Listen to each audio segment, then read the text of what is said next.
Dari awal perjalanan kami tadi hingga sekarang memang belum ada satupun sedikit pun jalan yang sudah diaspal. Dan sementara di sini jalannya masih sangat buruk, masih berlumpur.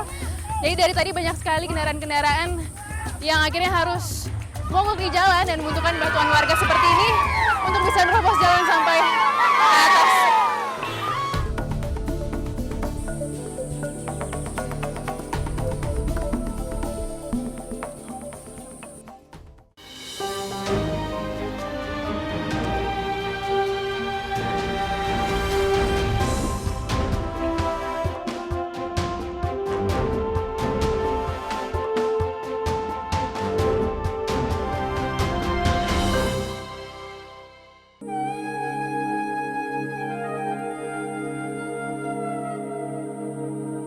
Indonesia tentu harus berbangga memiliki beragam adat, suku, dan budaya.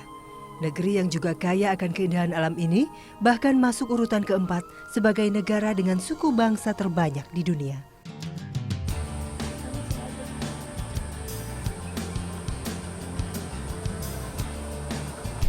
Episode kali ini kami menuju sebuah desa terpencil di Kabupaten Timur Tengah Selatan, Nusa Tenggara Timur, tepatnya Desa Boti. Perjalanan kami mulai dari kota Soe. Meskipun sudah menyandang gelar desa wisata, Boti belum memiliki fasilitas publik yang memadai untuk para pengunjungnya. Salah satu yang kami rasakan adalah buruknya infrastruktur jalan sepanjang 40 km ini.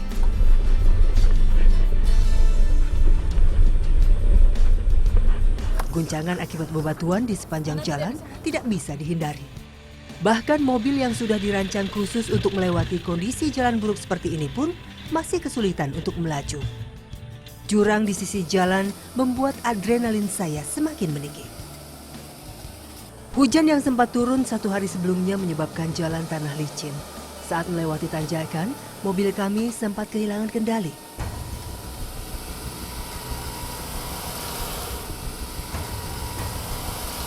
Dan benar saja, sebuah kendaraan lain yang hendak melintas tidak kuat melewati tanjakan berbatu ini.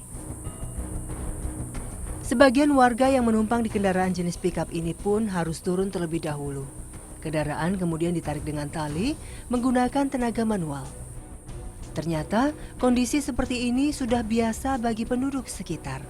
Tanpa perlu diminta, mereka langsung berinisiatif membantu warga yang hendak melintas.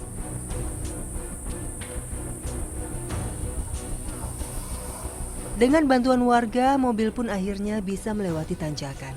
Sepertinya alat bantu tali sudah menjadi perlengkapan yang tidak boleh tertinggal bagi kendaraan biasa.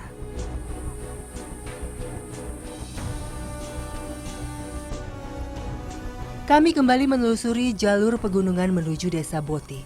Kali ini, perjalanan kami terhenti saat melewati jalan menurun.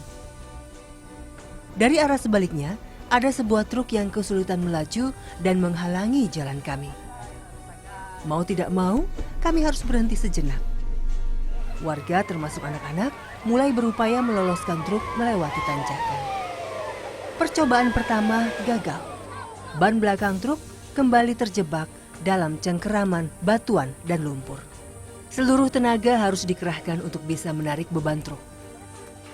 Dari awal perjalanan kami tadi hingga sekarang memang belum ada satupun sedikit pun jalan yang sudah diaspal.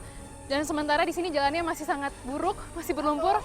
Jadi dari tadi banyak sekali kendaraan-kendaraan yang akhirnya harus mogok di jalan dan membutuhkan bantuan warga seperti ini untuk bisa menerobos jalan sampai ke atas.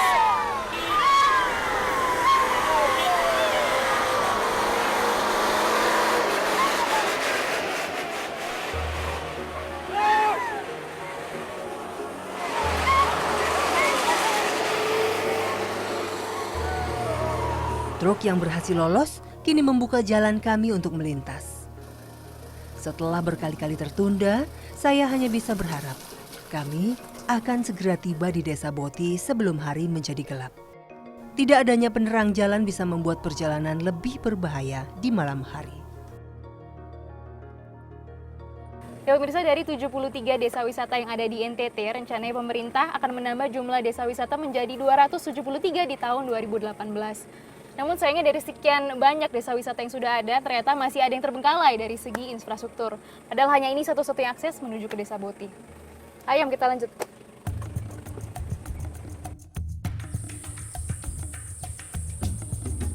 Setelah menempuh perjalanan selama hampir 3 jam dari kota Soe, akhirnya kami tiba di Desa Boti.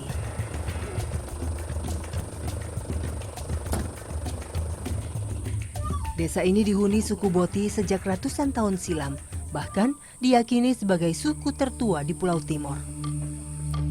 Meskipun perkembangan zaman semakin pesat, suku Boti memilih untuk menjalani pola kehidupan secara tradisional. Suasana di Desa Boti sangatlah berbeda dari kondisi perkampungan pada umumnya. Di sini, rumah adat Lopo khas NTT masih jamak ditemukan. Penduduk Boti terdiri dari 76 kepala keluarga atau 316 orang. Desa Boti terbagi menjadi 2 wilayah, Boti Luar dan Boti Dalam. Kawasan Boti Dalam dikhususkan untuk keluarga kerajaan. Salah satu hal yang mencolok di sini adalah penampilan masyarakatnya.